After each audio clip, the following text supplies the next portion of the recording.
নমস্কাৰ, মই পাৰ্থ। আপোনালোকে চাই আছে স্পটলাইট নৰ্থ ইষ্ট। বিভিন্ন কায়দাৰে বিভিন্ন পন্থাৰে ৰাজনৈতিক দলসমূহে প্ৰচাৰ অব্যাহত ৰাখিছে আগন্তুক ৰাজ্যৰ নিৰ্বাচনক লৈ, আৰু সমান্তৰালভাৱে ৰাজ্যৰ পদূলিয়ে পদূলিয়ে গৈ নিজকে প্ৰচাৰ তথা প্ৰকাশ কৰাৰ যাত্ৰা অব্যাহত ৰাখিছে মনোনীত প্ৰাৰ্থীসকলেও। কিন্তু তাৰ মাজতো যেন ব্যতিক্ৰম ৰাইজৰ দলৰ দ্বাৰা প্ৰক্ষেপিত প্ৰাৰ্থী অখিল গগৈ, কিয়নো বিগত 15 মাহ ধৰি অখিল গগৈ আছে কাৰাগাৰৰ মাজত। গতিকে অখিল গগৈ কেনেদৰে প্ৰচাৰ চলাব তাক লৈ এতিয়া চৰ্চা অব্যাহত আছে।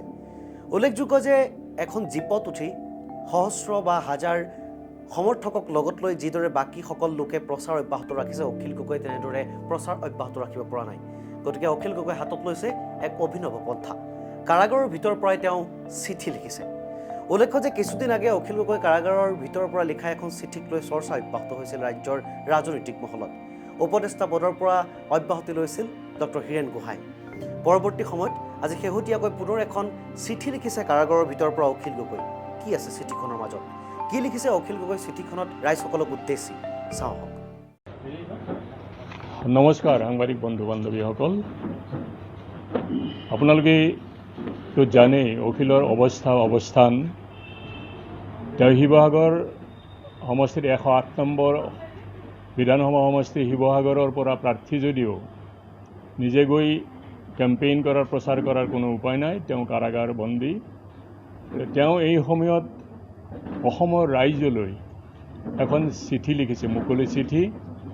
সেই চিঠিখন আপোনালোকৰ সহায়ত, আপোনালোকৰ মাধ্যমত অসমৰ ৰাইজৰ মাজলৈ প্ৰচাৰ কৰিব আপোনালোকে, আমি আশা কৰিছোঁ। সেইটো আশা কৰি আজিৰ এই সাংবাদিক মেল আয়োজন কৰা হৈছে। এতিয়া চিঠিখনৰ কপি আপোনালোকক দি আছে, আপোনালোকে কপি পাব। সেই চিঠিখন পঢ়ি দিছোঁ আমি। অসমবাসী ৰাইজলৈ অখিল গগৈৰ মুকলি চিঠি। বিজেপি বিৰোধী আৰু কা বিৰোধী আটাইতকৈ সম্ভাৱনাপূৰ্ণ প্ৰাৰ্থীক 2021 নিৰ্বাচনত ভোট দি অসম বচাওক। শ্ৰদ্ধেয় অসমবাসী ৰাইজ, কাৰাগাৰৰ পৰাই মই আপোনালোকলৈ মোৰ নমস্কাৰ জনালোঁ। আপোনালোকে জানে মোৰ কাৰাৰুদ্ধ জীৱনে 15 মাহ অতিক্ৰম কৰিলে। 2016 চনত শাসনলৈ আহি বিজেপি চৰকাৰে তেওঁলোকৰ 5 বছৰীয়া শাসনকালত মোক প্ৰায় 2 বছৰ জেলতে ৰাখিলে। জেলত অত্যন্ত মানসিক অশান্তি আৰু শাৰীৰিক অসুস্থতাৰ মাজত মই দিন পাৰ কৰিছোঁ।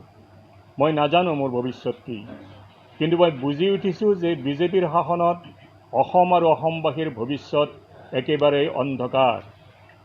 এই দলটোৱে দেশৰ সম্পদ এফালৰ পৰা বিক্ৰী কৰাৰ লগতে অসমৰ ভৱিষ্যতো দিল্লীৰ ওচৰত সম্পূৰ্ণ বন্ধকত দিছে।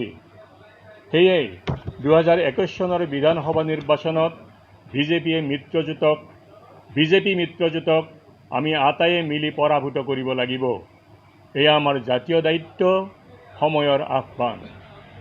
আমি ৰাইজৰ দলে আৰু বিশেষভাৱে মই বাৰম্বাৰ অসমৰ সকলো ৰাজনৈতিক দলক অনুৰোধ জনাইছিলোঁ যে সাম্প্ৰদায়িক ফেচিবাদী শক্তি বিজেপিক পৰাভূত কৰিবলৈ আমি সকলো গণতান্ত্ৰিক ৰাজনৈতিক দল একলগ হ'ব লাগে। সকলো ৰাজনৈতিক দলে মিলি বিজেপিৰ বিৰুদ্ধে উমৈহতীয়া প্ৰাৰ্থী দিব লাগে। এটা সমষ্টিত এজন বিৰোধীৰ প্ৰাৰ্থী, যাতে কা বিৰোধী আৰু বিজেপি বিৰোধী সকলো ৰাইজ ঐক্যবদ্ধ হৈ এটা স্থানত ভোটদান কৰিব পাৰে।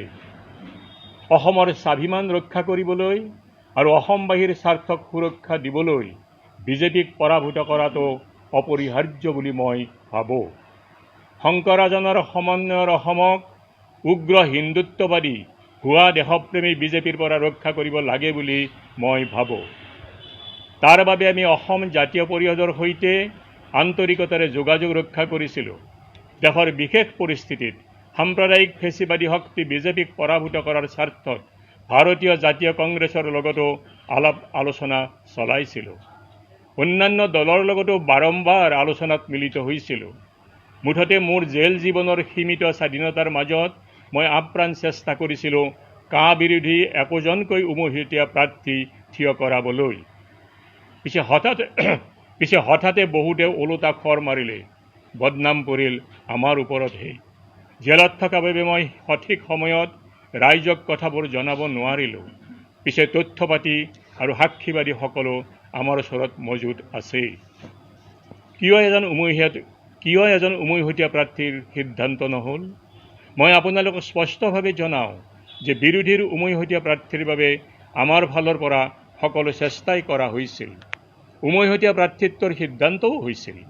আপোনালোকে AICCৰ সাধাৰণ সম্পাদকদ্বয় জিতেন্দ্ৰ সিং আৰু মুকুল ৱাছনিকক সুধিলে জানিব পাৰিব কিয় বিৰোধী দলবোৰ একলগ নহ'ল। তেওঁলোকে সকলো কথাই জানে। হয়, দলবোৰ উমৈহতীয়া প্ৰাৰ্থী দিয়াত ব্যৰ্থ হ'ল। দলবোৰ জনতাৰ হৃদয়ৰ বাৰ্তা শুনাত বিফল হ'ল। একেটা সমষ্টিতে একাধিক বিৰোধী প্ৰাৰ্থী হ'ল।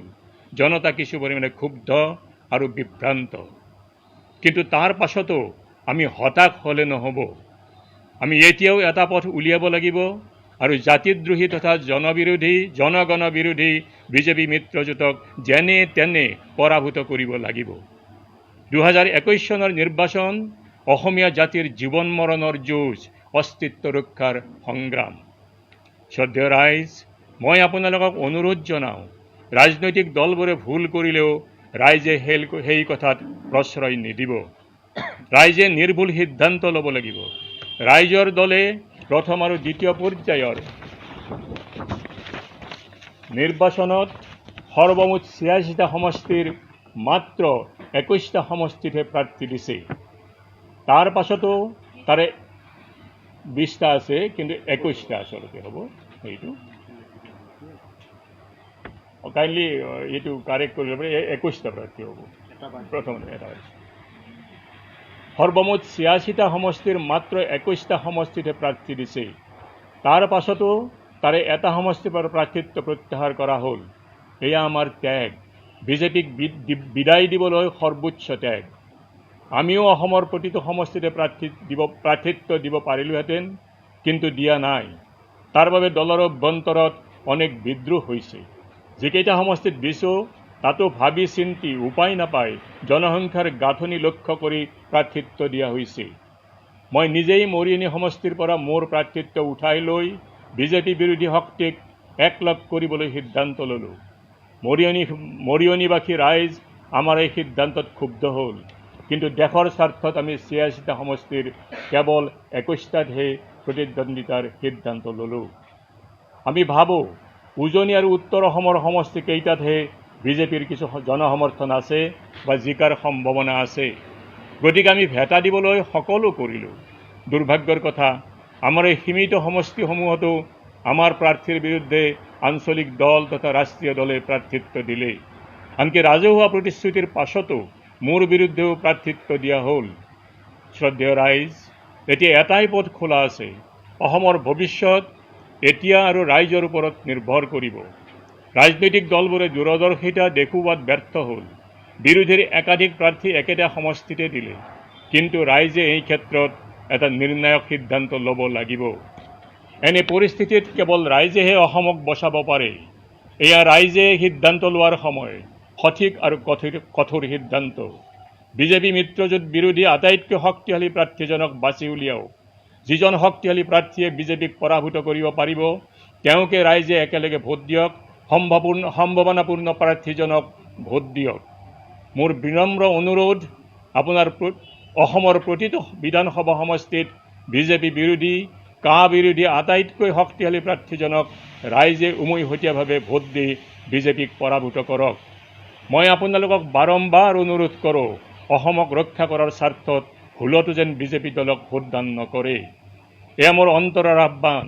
দেশৰ কাৰণে, জাতিৰ কাৰণে, জনগণৰ বাবে এবছৰ 3 মাহতকৈ অধিক সময় একেৰাহে জেলত থাকি মই আপোনালোকক অনুৰোধ কৰিছোঁ, অসম বিজেপি মুক্ত কৰক। অসমক বিজেপিৰ পৰা ৰক্ষা কৰক। বিশ্বাসঘাতক বিজেপিৰ বিৰুদ্ধে গৰ্জি উঠক। ভোট দিয়াৰ সময়ত 5জন শ্বহীদলৈ মনত পেলাওক। মনত ৰাখিব, আপোনাৰ ভোটটোৱে ৰাজ্যখনৰ লগতে আপোনালোকৰ পৰিয়ালটিৰো ভৱিষ্যত নিৰূপণ কৰিব। ধন্যবাদেৰে জয় আই অসম। অখিল গগৈ, সভাপতি, ৰাইজৰ দল, 108 নং শিৱসাগৰ বিধানসভা সমষ্টিৰ প্ৰাৰ্থী।